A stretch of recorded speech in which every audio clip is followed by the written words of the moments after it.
ازاي نظبط البشاميل ونعمل صينيه لازانيا كريمي ما فيهاش غلطه؟ الاول البشاميل بتاع اللازانيا بيكون خفيف، لكل معلقه سمنه معلقه دقيق وكوبايتين الا ربع تقريبا من اللبن.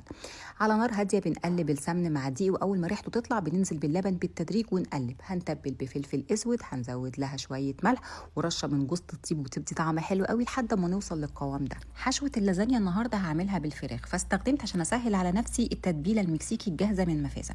جبت الفراخ وقطعتها قطع صغيره، شوحتها في شويه زيت زيتون. اول ما ابتدت تدخل في السوا وتاخد لون من كل الجوانب، نزلت عليهم شويه بصل متقطع مع فلفل الوان، وظبطت لها الملح واديتها تقلبتين، وكده خلاص كانت جاهزه وما خدتش وقت خالص. وبعد كده نبتدي نرص اللازانيا. الناس اللي بتسال اللازانيا بتتسلق ولا ما بتتسلقش، ده دايما بيبقى مكتوب على ظهر علبه اللازانيا اللي بتستخدموها. بنحط الاول طبقه من البشاميل، بعد كده طبقه من اللازانيا، وبحط الحشوه بتاعه الفراخ، وبحب احط في النص شويه جبنه موتزاريلا. وموتزاريلا مفازه دي احلى نوع جبنه انتوا هتجربوها.